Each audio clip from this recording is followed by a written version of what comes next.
Hello दोस्तों, कैसे हो आप लोग। मैं एक नया दिन, एक नया ब्लॉग। दोस्तों आज हम लोग मौजूद हैं महमूदाबाद। जब आप लखनऊ से चलेंगे सिर्फ 55 किलोमीटर की दूरी पर एक छोटा सा शहर बसता है और वो शहर महमूदाबाद के नाम से मशहूर है। कहा जाता है कि जब राजा महमूदाबाद हुआ करते थे तो उनकी सबसे बड़ी जो सल्तनत थी वो महमूदाबाद के नाम से थी और इससे बड़ी सल्तनत कहीं थी ही नहीं।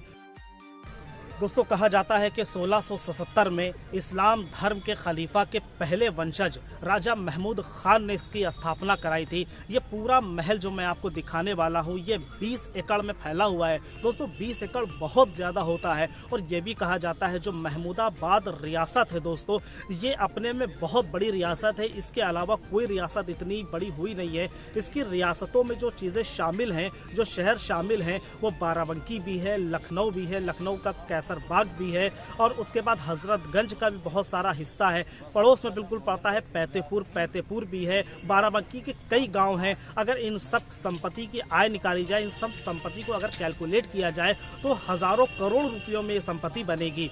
जब सरकार ने इस पे रोक लगाई तब ये दिखाया गया कि ये संपत्ति पे पब्लिक का अख्तियार चल रहा है। वहाँ पर लोग शादियाँ करते हैं। कुछ कब्रिस्तानों के लिए दी गई हैं ज़मीनें, कुछ शमशान घाट के लिए ज़मीनें दी गई हैं। लेकिन मौजूदा टाइम में जो यहाँ के जो राजा हैं उनके पास जो ज़मीन बची हुई है, राजा ना कहें यूँ कह दूँ कि राजा के जो वंशज हैं उनके पास जो ज़मीन बची हुई है वो बहुत मुख्तसर सी ज़मीन बची हुई है। दोस्तों के आखिरी वंशज हैं वो लखनऊ के कैसर बाग में रहते हैं। वहीं अब दोस्तों चलिए मैं थोड़ा सा आपको इसका नज़ारा कराऊं और दिखाऊं कि राजा महमूदाबाद का जो किला है ये कितना खूबसूरत है और कितना अच्छा और कैसा लगता है।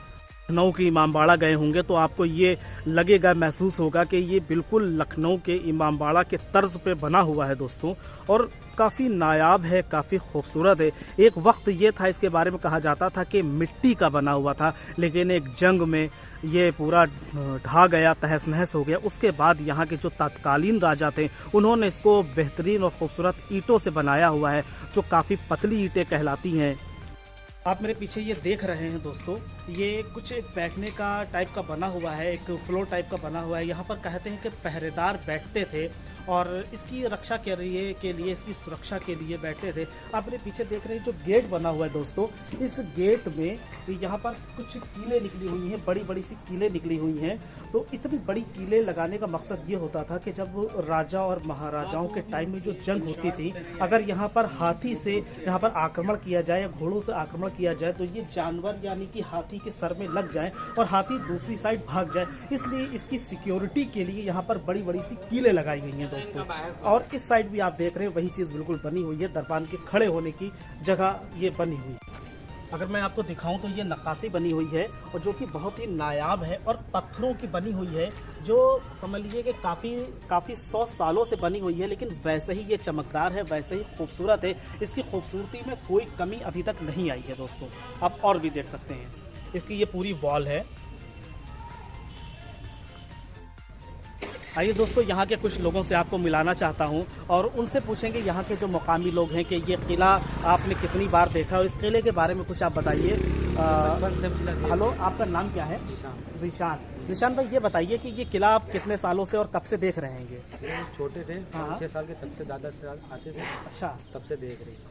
5-6 साल से आप देख रहे हैं। अच्छा, इसमें कुछ बदलाव आपको दिखा है? जैसे कि आप बचपन में देखते थे अब ये किले की जो हालत है सेम वैसे ही है, यानी कि जितना खूबसूरत आप दिख रहा है बचपन में आपके उतना ही खूबसूरत दिखता था। इसके बारे में और कुछ बताइए कि ये मतलब कि इसके लोग जो हैं, राजा वगैरह हैं, वो कहाँ रहते हैं? वो लंदन में रहते हैं आजकल। लंदन में रहते हैं। अच्छा, यहाँ पे आते हैं वो लोग? वो आते हैं कभी मुहर्रम में आते हैं। अच्छा, मुहर्रम में आते हैं ये लोग। अच्छा, तो आपकी कभी मुलाकात हुई है राजा साहब से? अच्छा, अक्सर कम ही लोगों की मुलाकात होती होगी। वो लोग जो उस दिन लोग आते हैं उनकी मुलाकात होती है। चलिए जीशान भाई, बहुत अच्छा लगा आपसे मिलके, बहुत बहुत शुक्रिया और चैनल को मेरे सब्सक्राइब जरूर करिएगा। ओके। राजा महमूदाबाद के किले के बिल्कुल हम बाहर खड़े हुए हैं। यहाँ बहुत सारे मेरे दोस्त हैं और मैं ये जानना चाहता हूँ कि आप सब लोग बारी बारी से अपना प्लीज़ आप लोग नाम बता दें। आपका नाम क्या है? अयान भाई, आपसे 2 परिचय हो गया। जीशान भाई, आपका क्या नाम है? मोहम्मद सुफियान। छोटे भाई आपका? मोहम्मद शादाब भाई। एक भाई ने बिल्कुल अभी हमें ज्वाइन किया है, इनका भी नाम हम पूछना चाहेंगे। मोहम्मद साहिल। तो आप सब लोग यहीं महमूदाबाद के हैं? जी। चलिए, बहुत बहुत अच्छा लगा, बहुत बहुत शुक्रिया आपका जी। फतेहपुर के ना। तो बहुत अच्छा लगा आप लोगों से मिलके और उम्मीद करते हैं कि आप लोगों को मेरा जब ये ब्लॉग आएगा तो आप लोगों को अच्छा लगेगा और सपोर्ट आप सभी लोग करेंगे अपना, ठीक है। ओके,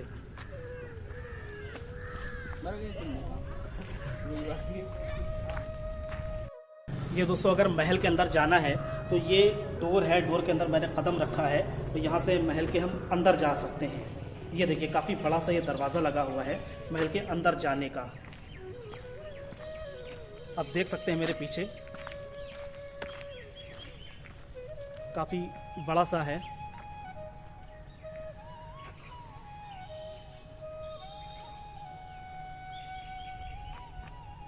एक गार्डन बना हुआ है, जैसे कि आप फ्रंट गेट से आएंगे वैसे ही आपके बिल्कुल सामने आपको एक गार्डन दिखेगा, जो कि अभी अगर मैं देख रहा हूँ तो बहुत ज़्यादा, चूँकि मौसम की वजह से इसमें पेड़ पौधे ज़्यादा नहीं है। देखिए सूखा पेड़ भी है। अब ये सूखा पेड़ है या इसकी खासियत ये ऐसे ही मैं नहीं जानता, लेकिन ये पेड़ बहरहाल यहाँ पर है और ये गार्डन बना हुआ है। ये फाउंटेन, आप फाउंटेन भी देख सकते हैं, काफ़ी खूबसूरत से फाउंटेन है और जब ये चलता होगा तो यकीन जानिए बहुत ही खूबसूरत लगता होगा दोस्तों। ये गार्डन है, सूखा पड़ा हुआ है, कुछ मौसम का असर है इसलिए शायद ये गार्डन सूखा है, वरना ऐसे सूखा नहीं रहता है। काफ़ी इसमें फूल वगैरह रहते हैं तो काफ़ी अच्छा खूबसूरत लगता है ये। जहाँ से मैं निकल के आया था जो फ्रंट गेट था, काफ़ी बड़ा सा गेट था, वो फिर आपको दिख रहा है यहाँ पर।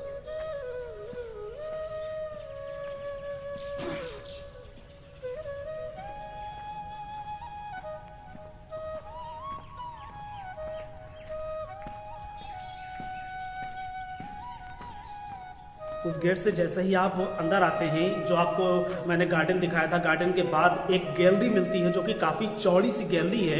ये गैलरी हमें निकालती है दूसरे मैदान की तरफ, जहाँ पर चीज़ें हैं, जहाँ पर बरांडे हैं, जहाँ पर कमरे हैं। और जैसे कि मैंने पहले भी बताया, कुछ कमरों को सील करके रखा गया है।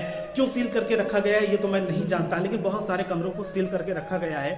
यहाँ पर कई चीज़ें यहाँ पर मौजूद, आप देख रहे थे जब मैं वरांडे में था तो मेरी आवाज़ कुछ गूंज सी रही थी।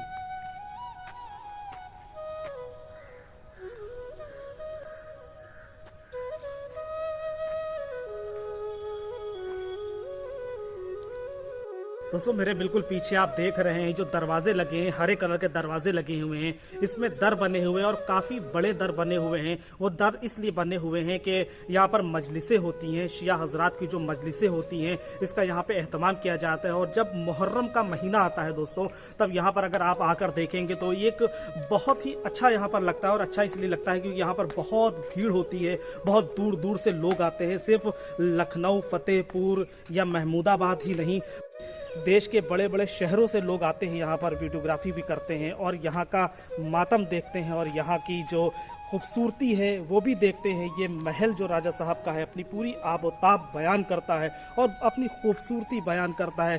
दोस्तों अगर इसके बारे में बहुत सारी कहानी है, बहुत सारी चीज़ें कही जाती हैं, वो पूरा महल दिखाते दिखाते मैं आप लोगों को पूरी चीज़ें बताने की भरपूर कोशिश करूँगा। दोस्तों तकरीबन महल हम लोग पूरा घूम चुके हैं। इसके ऊपर कई फ्लोर यहाँ पर बने हुए हैं, लेकिन वहाँ पर जाने की क्वेश्चन है वही टूरिस्ट के लिए खोल के रखा गया है, उनके देखने के लिए रखा गया है। जब वो आते हैं यहीं पर रहते हैं और यहीं पर देखते हैं। दोस्तों अगर इसकी वाकई खूबसूरती देखनी है, इसकी भीड़ भाड़ देखनी है, इसकी सजावट देखनी है, इसकी साजो सज्जा देखनी है, तब आपको मुहर्रम के महीने में आना होगा। मुहर्रम के महीने में यहाँ पर काफ़ी भीड़ भी रहती है और चूँकि मुहर्रम होता है तो मुहर्रम शिया हजरात के यहाँ एक बहुत ही पवित्र महीना होता है, बहुत पवित्र फेस्टिवल के रूप में की शक्ल में मनाया जाता है। और यहाँ पर मातम होता है, आग का भी मातम कहते हैं होता है। आग का मातम, आग पे लोग चलते हैं उसको आग का मातम कहते हैं। शमशीर यानी कि छुरियों का भी मातम होता है, वो मातम बहुत फेमस है। यहाँ पर बहुत दूर दूर से लोग सिर्फ और सिर्फ मातम देखने दोस्तों आते हैं। बहुत मशहूर यहाँ का मातम है।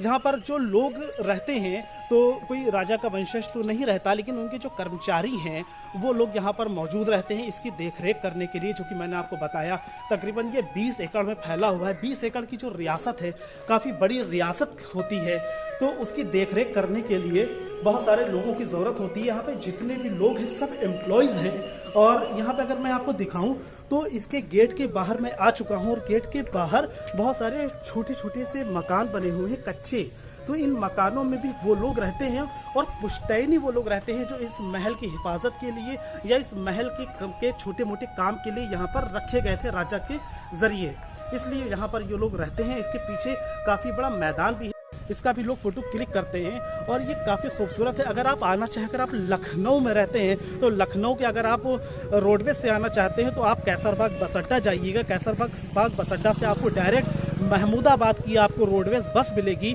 मात्र 55 किलोमीटर का सफ़र है, तकरीबन 1 या 1.5 घंटे में सफ़र पूरा हो जाएगा और यहाँ पर आप आइए, हिस्टोरिकल प्लेस का आप मज़ा लीजिए और आप देखिए कि लखनऊ के बिल्कुल करीब में इतना खूबसूरत जो प्लेस बना हुआ है, राजा महमूदाबाद के नाम से मशहूर है। ये कितना मशहूर है और इसकी रियासत कितनी बड़ी है और इसके बारे में भी आप लोगों को यहाँ पर बताया जाएगा। बहुत सारे जो यहाँ के लोकल लोग हैं वो आपको बताएंगे कि इसकी रियासत कितनी बड़ी है और इसकी रियासत में क्या क्या चीज़ें आती हैं। राजा महमूदाबाद के बारे में बहुत सारी कहानियाँ भी मशहूर हैं। उन्होंने सरकारी लड़ाई लड़ी और एक वक्त तक उन्होंने सरकारी लड़ाई लड़ी, उसके बाद गवर्नमेंट से अपनी संपत्ति वो छुड़ा पाए थे। गेट से बिल्कुल जब आप फ्रंट पे आप देखेंगे तो आपको एक बड़ी खूबसूरत सी बाग दिखेगी दोस्तों। उसी बाग में मैं अभी टहल रहा हूँ। मेरे पीछे आप देख सकते हैं एक मज़ार भी आपको दिख रही है दोस्तों। अब मुझे ये नहीं पता कि ये मज़ार किसकी है, लेकिन ये मज़ार ज़रूर है। मज़ार डस्टबिन एक कब्र है जो कि पत्थर में तब्दील कर दी गई है और ये बाग काफ़ी बड़ी सी है और इसका कितना एरिया है ये तो मैं आप लोगों को दोस्तों नहीं बता पाऊँगा। दोस्तों तकरीबन मैंने राजा महमूदाबाद के बारे में बहुत कुछ आपको बताया है। इनकी अगर आप हिस्ट्री जानना चाहते हैं तो विकिपीडिया पे जाइए, वहाँ पे आपको सब मिल जाएगा। लेकिन चूंकि मेरा मकसद था राजा महमूदाबाद का किला आप लोगों को घुमाने का, आपको दिखाने का कि कितना खूबसूरत है। अक्सर टूरिस्ट आते हैं लखनऊ और वो ये देखते हैं कि जो कुछ है सिर्फ लखनऊ में ही है, उसके बाहर कुछ भी नहीं है। तो मैं निकला हूँ ये उम्मीद लेकर और ये एक प्रण लेकर के मैं आप लोगों को दिखाऊंगा कि लखनऊ के बाहर भी एक बड़ी रियासत है जो राजा महमूदाबाद के नाम से मशहूर है, फेमस है। इसमें भी बहुत सारी चीज़ें हैं, ये घूमने लायक हैं। लखनऊ से अगर आप लखनऊ आ रहे हैं, अगर बाहर के हैं तो लखनऊ से बाहर निकलिए, राजा महमूदाबाद जाइए। के बिल्कुल पड़ोस में पैतेपुर है, पैतेपुर का किला भी देखिए और देखिए कि पैतेपुर का किला कितना खूबसूरत है। उसके बाद रामनगर जाइए, रामनगर का किला देखिए। जाते जाते मैं छोटा सा एक किस्सा बताने देना चाहता हूँ आपको। रामनगर और महमूदाबाद के राजा के दरमियान जो किस्सा हुआ था वो किस्सा मैं आपको बताना चाहता हूँ। एक बार इसके बिल्कुल मैं एक ये चीज़ बता दूं कि महमूदाबाद शहर के बिल्कुल पड़ोस में फतेहपुर छोटा सा कस्बा है वो पड़ता है। तो अक्सर ये कहा जाता है वहाँ पर एक तालाब है, महादेव तालाब है। महमूदाबाद चूँकि ये महाराजा थे, इनकी सेना फतेहपुर के उस तालाब पे बैठी हुई, चूँकि उन्हें मछलियाँ खानी थी तो मछलियाँ खाने के लिए उन्होंने उस तालाब में एक जाल डाला। जब जाल डाला तब रामनगर के सिपाही वहाँ पे जो मौजूद थे उन्होंने उन्हें मना कर दिया कि नहीं, आप ये जाल नहीं डाल सकते, ये जो तालाब है ये रामनगर के राजा के अंडर में आता है। इससे महमूदाबाद के राजा नाराज़ हो। जब राजा महमूदाबाद को ये बात पता चली कि उनके सैनिकों को रामनगर के सैनिकों ने मना कर दिया है मछलियां पकड़ने से, तब उन्होंने एक पैगाम भिजवाया और कहा कि आओ रामनगर के राजा, मुझसे जंग लड़ो तुम, अगर तुम जंग में जीत गए तब मैं तुम्हें मानूंगा। सिर्फ एक छोटी सी बात पे उन्होंने जंग का फरमान जारी कर दिया। लेकिन जब ये बात रामनगर के राजा को पता चली तब उन्होंने कई हजार अशरफियाँ लेकर राजा महमूदाबाद को भेजी। उनके पास गए और उनके कदमों में वो अशरफी रखी और उनसे ये कहा कि राजा साहब मुझसे गलती हो गई है और तालाब भी आपका है, अशरफी भी आपकी है, मैं भी आपका हूँ। अगर मुझसे कोई ख़ता हो गई है तो आप प्लीज़ मुझे माफ़ करिएगा। ये एक छोटा सा किस्सा था। बातचीत से उन्होंने एक मसले का हल निकाल लिया, बातचीत से उन्होंने एक जंग टाल दी। दोस्तों ये बातचीत का असर होता है। दोस्तों अब मुझे ये लगता है मुझे इस ब्लॉग का एंड करना चाहिए। अगर आपको मेरा ये ब्लॉग पसंद आता है तो प्लीज़ मेरा सपोर्ट करिएगा, लाइक कमेंट और सब्सक्राइब करना बिल्कुल ना भूलिएगा। मुझे यानी अपने दोस्त को फिर से दीजिए इजाज़त। फिर किसी अच्छे ब्लॉग में आपसे मुलाकात होगी। तब तक के लिए बाय बाय, शब्बा खैर, अपना ख्याल रखिएगा।